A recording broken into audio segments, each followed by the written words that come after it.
Hello बच्चों, मैं स्मिता बिजलवान स्वागत करती हूँ आपका आईसीटी वर्चुअल क्लासरूम में। आशा करती हूँ आप सभी स्वस्थ होंगे और अच्छे से अपनी पढ़ाई कर रहे होंगे। बच्चों, आज हम पढ़ने जा रहे हैं क्लास 12 की केमिस्ट्री।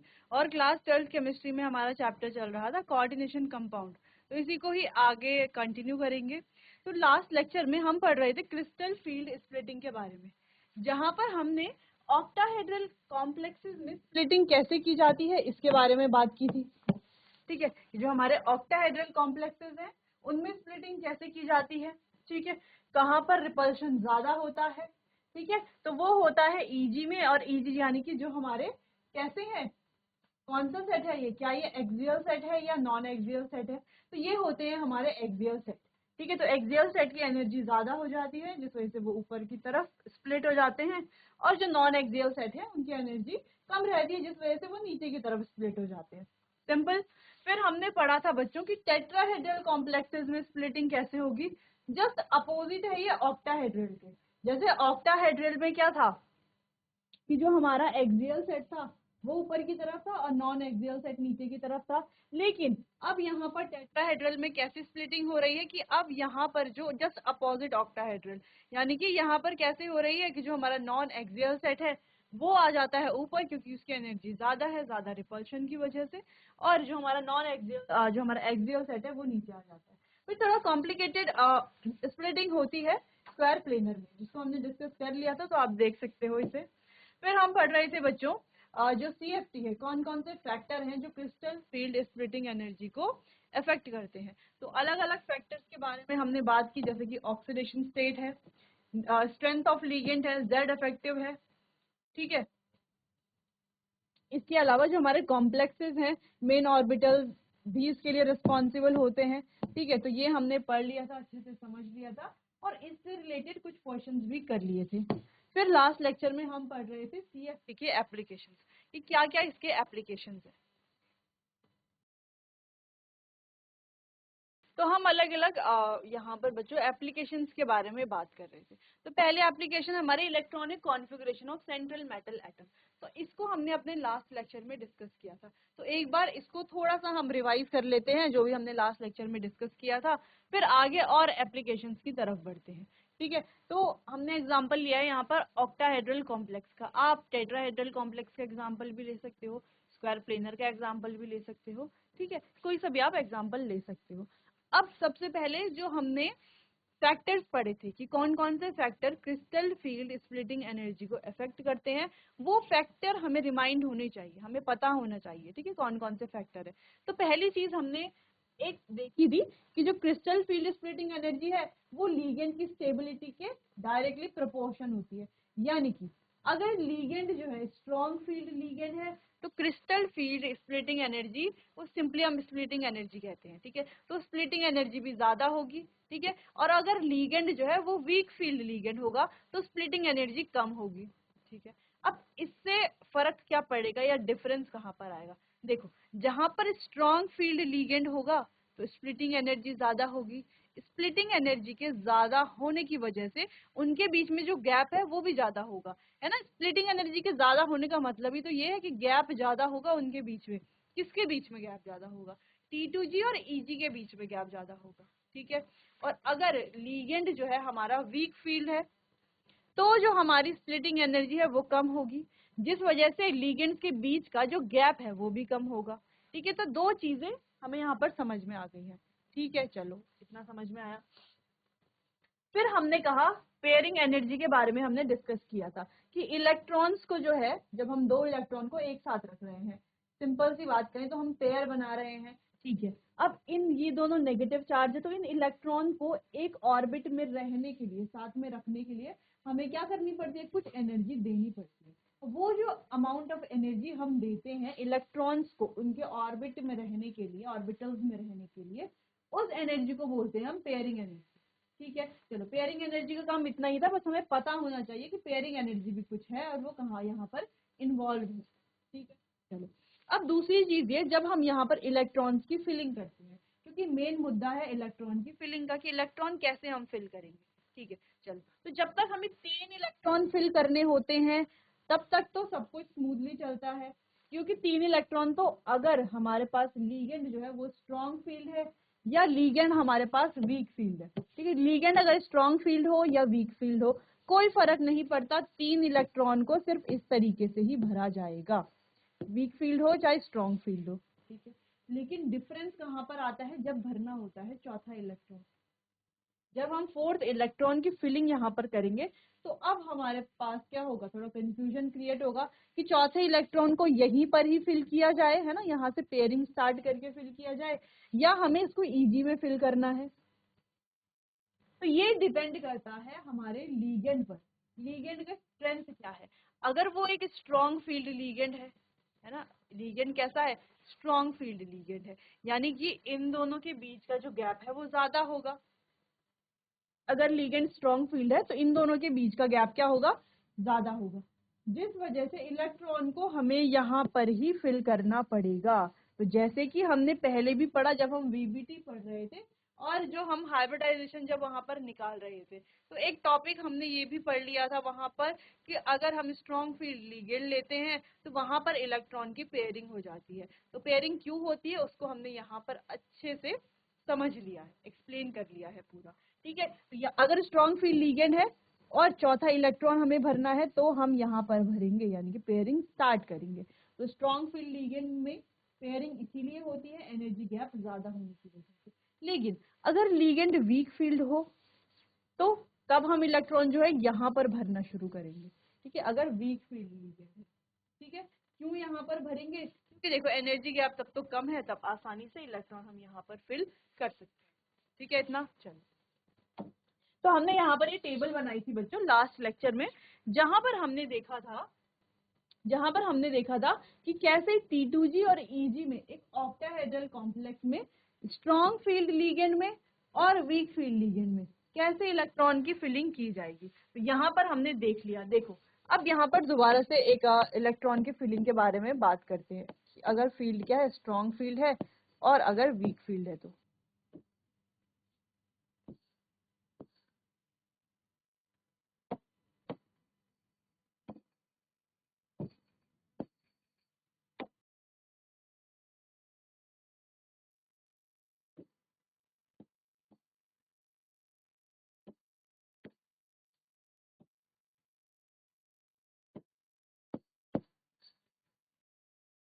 चलो इसको एक बार फिर से समझते हैं।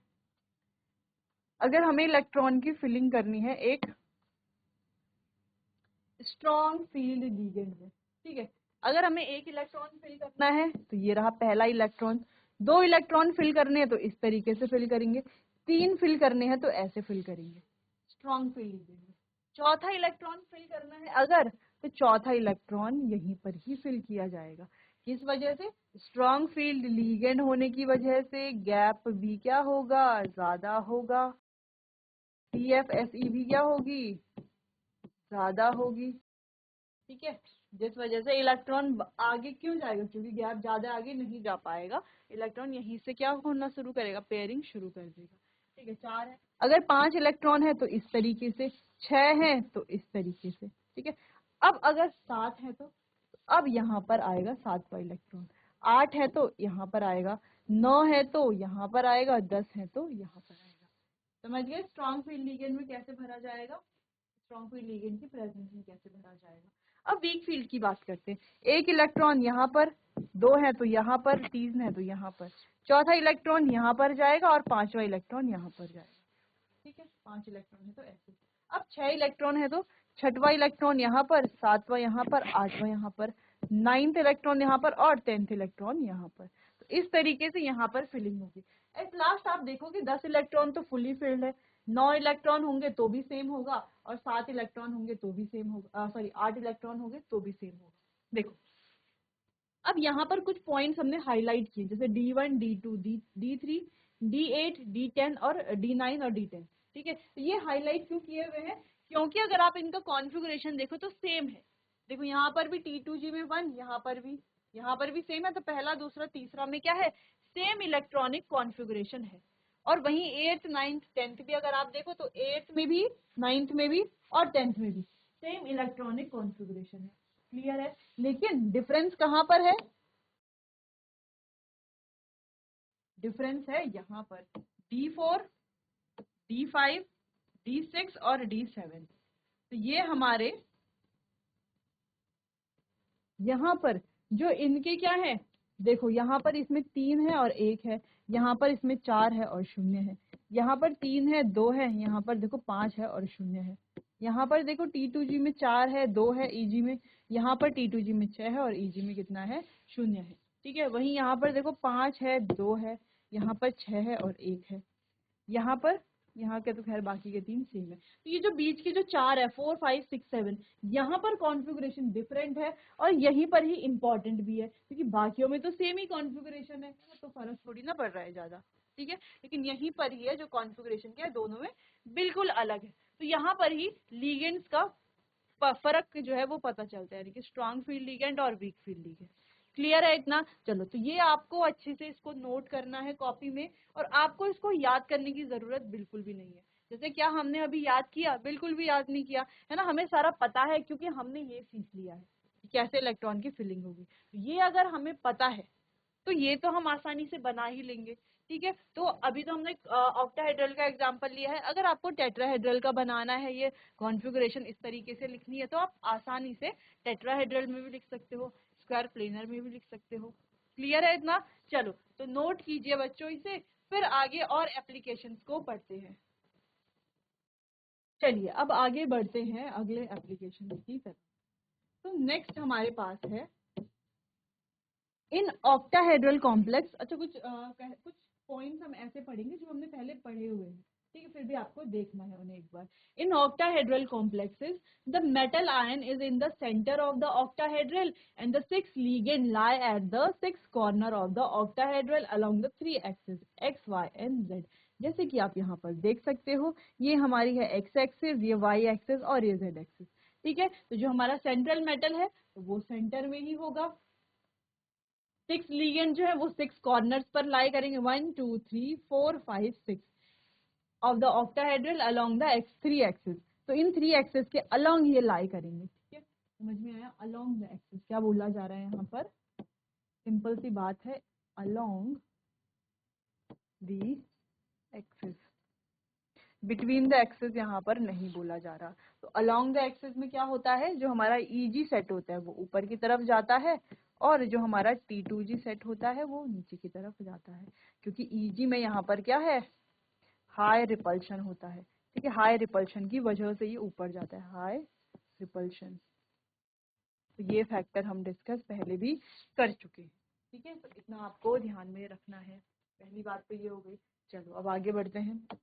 अगला है सेकेंड पार्ट है इसका, the approach of the ligand towards the central metal ion is considered a 2-स्टेप प्रोसेस। तो जब सेंट्रल मेटल आयन जो है ये क्या करेगा, लिगेंड को जो लिगेंड है वो अप्रोच करेगा सेंट्रल मेटल आयन को। यहाँ पर 2 स्टेप यहाँ पर बताए जा रहे हैं। खैर ये स्टेप्स हम पहले पढ़ चुके हैं, फिलहाल हमें सिर्फ रीड करना है। ठीक है, जो भी हमने पढ़ा है उसको हम रीड कर रहे हैं। In the first step the ligand approach the metal spherically. तो पहले स्टेप में क्या होगा, लिगेंड क्या करेंगे, मेटल को अप्रोच करेंगे spherically, that is at the same distance from all the 5 d orbitals. तो पांचों d ऑर्बिटल्स, जो भी हमारे d ऑर्बिटल्स हैं, पांचों के पांचों उनके या सेम डिस्टेंस से। ठीक है, at this stage the energy of all the d orbitals is raised by some amount। अब यहाँ पर क्या होता है कि जो एनर्जी है वो कुछ अमाउंट से बढ़ती है, लेकिन ऐसा नहीं कि एक ऑर्बिटल की बढ़ेगी, दो की बढ़ेगी, नहीं, अभी यहाँ पर स्प्लिटिंग नहीं हो रही। यहाँ पर क्या हो रहा है, सारे d ऑर्बिटल की एनर्जी जो है एक साथ बढ़ेगी। इसे हम बोलते हैं बैरी सेंटर। क्या कहते हैं, बैरी सेंटर, या इसे हम मीन एनर्जी लेवल भी कहते हैं। ये क्या है, average energy of d orbital in the spherical crystal field. Spherical crystal field में जो एवरेज एनर्जी है d ऑर्बिटल की। क्लियर है? चलो, तो ये हम पहले पढ़ चुके हैं, क्योंकि स्प्लिटिंग हमने पढ़ ली है, उनको हम यहाँ पर रीड आउट कर रहे हैं एप्लीकेशंस में। तो क्या होगा, ये जो d ऑर्बिटल्स हैं पांचों के पांचों की जो एनर्जी है वो कुछ अमाउंट से बढ़ेगी एक साथ, और इस पार्ट को बोला जाता है बैरी सेंटर। ये जो एनर्जी बढ़ रही है इसको हम मीन एनर्जी लेवल बोले या बैरी सेंटर बोले। अब at this 5d orbital still remain degenerate. अब यहाँ पर जो ये d ऑर्बिटल है ना, ऐसा नहीं है कि अब ये जनरेट हो चुके हैं, नहीं, अभी भी कैसे है, ये डीजेनरेट स्टेट में ही है। ठीक है, डीजेनरेट है। At this stage, whatever is the value of energy of d orbital is considered zero and is called barycenter. अब इस स्टेज में जैसे कि हमने कहा कि एनर्जी थोड़ा बड़ी है, जिस कुछ अमाउंट से एनर्जी बड़ी है, लेकिन यहाँ पर जो भी एनर्जी की वैल्यू अभी है वो क्या करेंगे, हम उसे जीरो ही कंसिडर करेंगे, क्योंकि यहाँ पर किसी प्रकार की कोई स्प्लिटिंग अभी नहीं हो रही। ठीक है, अभी भी क्या है, ये जो डी ऑर्बिटल है अभी भी डीजेनरेटेड ही है, इसीलिए हम यहाँ पर कोई जो एनर्जी है उसको जीरो ही कंसिडर करेंगे, इसीलिए इसे क्या कहेंगे, बैरी सेंटर। ठीक है, तो ये एक इम्पॉर्टेंट पॉइंट है, हम पढ़ चुके हैं पर आपको ये नोट। आगे बढ़ते हैं, आगे है, अब इसके आगे की बात करते हैं। ठीक है, बैरी सेंटर के बाद की बात करते हैं। However, as the ligand come closer, the dx square minus y square and dz square orbitals, ये दो ऑर्बिटल्स आप देख पा रहे हो, ये दोनों एक्सपीरियंस मोर रिपल्शन। अब जैसे जैसे लीगेंड इनके पास आता है तो ये क्या करते हैं, ज्यादा रिपल्शन फील करते हैं, जैसे कि आप देखो, क्योंकि ये क्या है, अलोंग द एक्सिस है। ठीक है, एक्सिस के अलोंग है, तो लीगेंड जब आएगा तो यही वाले तो क्या करेंगे, जो जेड वाले हैं वो ज्यादा रिपल्शन फील करेंगे। ठीक है, क्योंकि ये एक्सिस में रह रहे हैं ना, lie on the axis, are also approaching in the direction of axis and hence their energy is raised up from the barycenter। इसीलिए इनकी एनर्जी जो है barycenter से, ये कौन सा पार्ट है, ये हमारा barycenter है, तो barycenter से इनकी एनर्जी क्या हो गई, रेज हो गई, यानी कि आगे की तरफ बढ़ गई, और नीचे किनकी रह गई, ये जो हमारे नॉन एक्सियल सेट होता है। ठीक है, D X Y D Y Z और D Z. The set of these two orbitals with high energy is called as EG orbitals। तो इनको EG orbitals कहा जाता है, EG है हमारे, और जो नीचे रह गए वो कौन से हैं, T2G। But rest of the 3D orbitals, ये तीनों जो है हमारे पास, which line between the axis, जो कहाँ पर रह रहे हैं, between the axis, experience less repulsion, तो ये कम रिपल्शन एक्सपीरियंस करते हैं, hence their energy is lowered as compare to barycentre. तो बैरी सेंटर के ये बैरी सेंटर में भी नहीं है, ठीक है, बैरी सेंटर के बराबर भी नहीं है, बैरी सेंटर से कम इनकी एनर्जी, इसलिए नीचे की तरफ इसे दिखाया हुआ है। ठीक है, इतना ध्यान रखना है। These three orbitals are known as T2G orbitals, इन्हें T2G orbitals कहेंगे, और यही हमारी क्या है, क्रिस्टल फील्ड स्प्लिटिंग है, जिसको हम पहले भी डिस्कस कर चुके हैं। चलो अब एक और कुछ पॉइंट है यहाँ पे, the names of these orbitals came from Mulliken symbols. तो इनका नाम जो है मुलिकन सिंबल से आया है, जहां पर ये जो T है stand for triple degenerate orbital and E stand for double degenerate orbital. ठीक है, तो T किसके लिए, ट्रिपल डीजेनरेट ऑर्बिटल्स, और E है डबल डीजेनरेट ऑर्बिटल। सबस्क्रिप्ट में जो G लिखा गया है वो जर्मन वर्ड जेरेड के लिए है, means symmetric with respect to inversion centre. तो ये जेरेड क्या बताता है, सिमेट्रिक बताता है with respect to inversion centre. Subscript 2 जो है वो anti symmetric with respect to perpendicular C2X। तो वो क्या बताता है, एंटी सिमेट्रिक है, जो बताता है किसके रिस्पेक्ट में, परपेंडिकुलर C2 एक्सिस के रिस्पेक्ट में।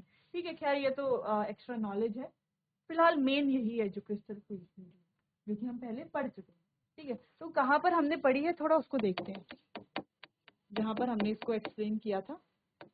तो देखो हमने किया था यहाँ पर एक्सप्लेन, बैरी की स्पेलिंग थोड़ा BARRY। ठीक है, बैरी सेंटर स्पेलिंग आप देख लेना। ठीक है, तो ये क्या हमारे डीजेनरेट है, डीजेनरेट ऑर्बिटल्स हैं। अब क्या हुआ, इनकी थोड़ा एनर्जी बढ़ी, सबकी एनर्जी बढ़ी कुछ अमाउंट में, लेकिन अभी भी क्या है, डीजेनरेट ही है। ठीक है, अब जब लीगेंड इनको अप्रोच करेंगे, अब यहाँ बैरी सेंटर में क्या होगा, लीगेंड जो है वो क्या करेंगे, मेटल को अप्रोच करेंगे।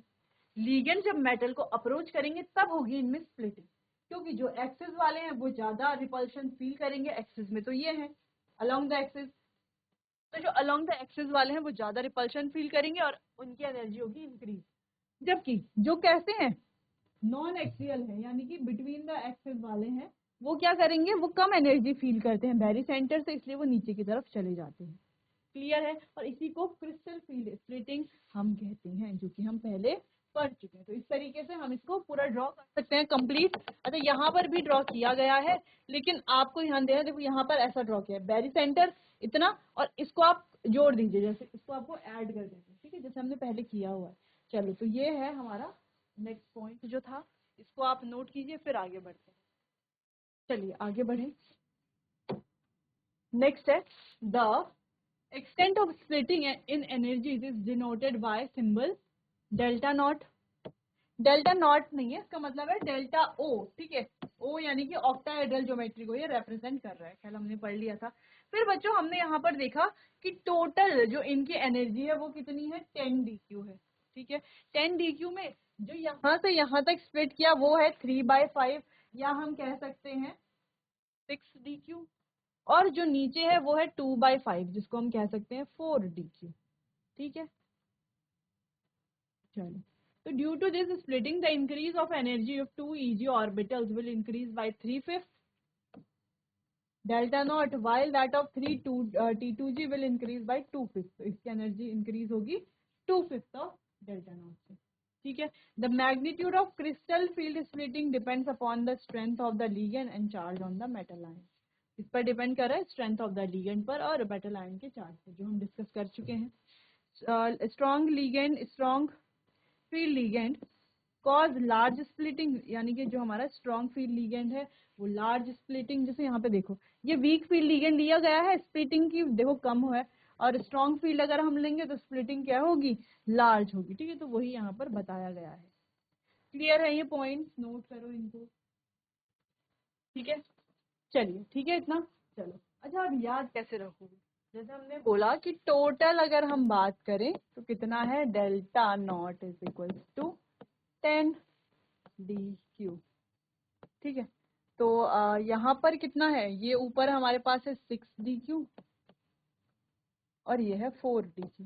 अच्छा, याद कैसे रखोगे आप कि ऊपर 3/5 है, नीचे 2/5 है ना। ऊपर क्या है 3/5 डेल्टा नॉट और नीचे क्या है 2/5 डेल्टा नॉट, ठीक है। तो याद कैसे रखोगे आप, ऊपर 3/5 है, नीचे 2/5 है।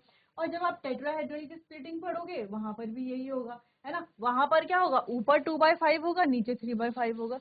तो याद कैसे रखोगे, देखो यहाँ पर 2 ऑर्बिटल्स हैं तो 3 आया है लिखा हुआ, यहाँ पर 3 ऑर्बिटल्स हैं तो 2 आया है, तो ऐसे आप याद कर लेना इसको। टोटल कितने हैं, 5 ऑर्बिटल्स हैं, ऊपर कितने हैं 2, लेकिन लिखा कितना है 3, नीचे कितने हैं 3, लिखा कितना है 2। तो इस तरीके से याद कर लोगे, इजीली आपको याद हो जाएगा, ठीक है बच्चों। चलिए क्लियर है इतना, आगे बढ़ते हैं। नेक्स्ट नेक्स्ट है हमारे पास assigning electron in the d orbitals of the metal ion in the octahedral coordination entities। चलो तो इसको देखते हैं। The first 3 electron will occupy low energy T2G orbital according to Aufbau's principle and Hund's rule, but the fourth electron have 2 paths to follow। तो same बात यहाँ पर हो रही है जो अभी हमने पढ़ा है, जो एप्लीकेशन हमने अभी पढ़ी है ना, उसी एप्लीकेशन को, क्योंकि देखो यहाँ पर जो हमने एप्लीकेशन पढ़ी, ये जो हमने electronic configuration of central metal पढ़ी, तो ये हमने बहुत शॉर्ट में पढ़ी और कॉन्सेप्ट यहाँ पर समझ लिया, ठीक है। कॉन्सेप्ट पूरा समझ लिया, अब इसकी थ्योरी भी तो पढ़नी है, एग्जाम में तो थ्योरी लिखनी है क्योंकि, ठीक है। चलो तो थ्योरी इसकी पढ़ते हैं और समझते हैं। तो जैसे हमने बात की अबाउट प्रिंसिपल और हुन्स रूल की, अब ये जो प्रिंसिपल है, हुन्स रूल है, ये हम क्लास 11th में पढ़ चुके हैं बहुत बार, ठीक है। क्लास 11th में हमें बहुत अच्छे से हमने इसको पढ़ा है, तो अब बार बार हम इसको रिपीट नहीं करेंगे, ठीक है। चलो तो यहाँ पर कहा गया है कि इसके पास क्या है, 2 रास्ते हैं चलने के लिए, तो ये कौन से रास्ते पर चलेगा, वो डिपेंड करता है इसके लीगेंड पर। अगर लीगेंड वीक फील्ड है तो ये दूसरा रास्ता पकड़ेगा, यानी कि दूसरे जो जहां पर एनर्जी रिपल्शन होकर के एनर्जी ज्यादा बढ़ी थी, ईजी में चला जाएगा। और अगर जो लीगेंड है वो स्ट्रॉन्ग फील्ड है, तब यहाँ पर क्या होगी, पेयरिंग स्टार्ट होगी, ठीक है। तो 2 चीजें, अगर स्ट्रॉन्ग फील्ड लीगेंड है तो पेयरिंग होगी, और अगर वीक फील्ड लीगेंड है तो पेयरिंग नहीं होगी। इलेक्ट्रॉन्स क्या करेंगे, वहां पर पेयरिंग होगी नहीं, अलग अलग इलेक्ट्रॉन्स रहेंगे पूरे, ठीक है। तो डिपेंड किस पे कर रहा है, लीगेंड पर डिपेंड कर रहा है। और आपको पता कैसे चलेगा लीगेंड स्ट्रॉन्ग फील्ड है या वीक फील्ड, तो इसको हमने पहले पढ़ लिया था, ठीक है। हम चैप्टर पढ़ रहे थे strong field ligand, weak field ligand, इनका ऑर्डर क्या होता है वो भी पढ़ लिया था, सारे लीगेंड्स हमने अच्छे से पढ़े हुए हैं, ठीक है। चलो तो दोबारा हम इसके ऑर्डर के बारे में बात करेंगे, फिलहाल आपको पहले ये देख लेना है। If the value of delta nought is lesser, अगर डेल्टा नॉट की वैल्यू क्या है, लेसर, लेसर कम है पेयरिंग एनर्जी से, पेयरिंग एनर्जी यानी कि CFSE, crystal field splitting energy, weak ligands, then the fourth electron will not be paired but will occupy one Eg orbital. तो fourth electron जो है उसकी हम पेयरिंग नहीं करेंगे और वो क्या करेगा, वो ऑक्यूपाई करेगा Eg में एक orbital. Thus we get a high spin complex with weak field ligand. तो हमें क्या मिलेगा वीक फील्ड लिगेंड से, एक हाई स्पिन कॉम्प्लेक्स मिलेगा. कैसा कॉम्प्लेक्स मिलेगा, तो एक चीज हमने वहां पर मेंशन नहीं की थी, तो थ्योरी पढ़ना इसीलिए भी जरूरी है. तो यहाँ पर क्या है, हाई स्पिन कॉम्प्लेक्स हमें मिलेगा कैसे, लिगेंड में, वीक फील्ड लिगेंड में. और जबकि स्ट्रॉन्ग फील्ड लिगेंड में हमें मिलेगा लो स्पिन कॉम्प्लेक्स. कैसे, देखो, delta nought is greater than pairing energy. अगर डेल्टा नॉट जो है पेयरिंग एनर्जी से ज्यादा है, तो अगर वहां पर अगर स्प्लिटिंग की बात करें तो स्ट्रॉन्ग फील्ड लिगेंड अगर वहां पर है, तो जो फोर्थ इलेक्ट्रॉन है will be paired up in T2G. तो वो T2G में पेयर कर दिया जाएगा. Will not move in the higher energy Eg orbital. तो वो हायर एनर्जी में मूव नहीं करेगा. इसीलिए यहाँ पर जो स्पिन होगी लो स्पिन कॉम्प्लेक्स बनेगा और स्ट्रॉन्ग फील्ड लिगेंड होगा. सिंपल सी बात है, स्ट्रॉन्ग फील्ड लिगेंड है तो गैप ज्यादा है, ये ऊपर जा ही नहीं पाएगा, तो लो स्पिन कॉम्प्लेक्स बनेगा. ठीक है. और अगर हमारे पास वीक फील्ड लिगेंड है तो गैप ज्यादा होगा नहीं, पेयरिंग होगी नहीं, तो इलेक्ट्रॉन जो है ऊपर वाला ऑर्बिटल ऑक्यूपाई करेगा और हाई स्पिन कॉम्प्लेक्स यहाँ पर बनेगा. ठीक है. लो स्पिन हाई स्पिन समझ में आया, पहले भी हम पढ़ चुके हैं इसे. चलो बच्चों, तो इतना अब आपको नोट कर लेना है पॉइंट टू पॉइंट. आगे बढ़ते हैं. चलो, तो अब टेट्राहेड्रल की बारी आ गई. ठीक है. टेट्राहेड्रल में क्या होता है, तो टेट्राहेड्रल में भी सेम वही है. ये जो एनर्जी लेवल्स हैं ये क्या होंगे, इंक्रीज होंगे. ये हो गया हमारा बेरी सेंटर. फिर यहाँ पर क्या होता है, जो बिटवीन द एक्सिस वाले जो सेट होता है उसकी एनर्जी होती है ज्यादा, जिस वजह से वो चला जाता है ऊपर. और जो हमारा एक्सियल सेट है, ठीक है, जिसमें अलोंग द एक्सिस होता है, उसकी एनर्जी वहां पर रिपल्शन नहीं हो पाता, इसकी एनर्जी चली जाती है बेरी सेंटर से नीचे, और इस तरीके से यहाँ पर स्प्लिटिंग होती है. ठीक है, जो हम डिस्कस कर चुके हैं. अब इसको बच्चों पढ़ेंगे हम अपने आने वाले अगले सेशन में. तो आज के लिए बस इतना ही, मिलते हैं अपने आने वाले अगले सेशन में. तब तक के लिए आपका बहुत बहुत धन्यवाद.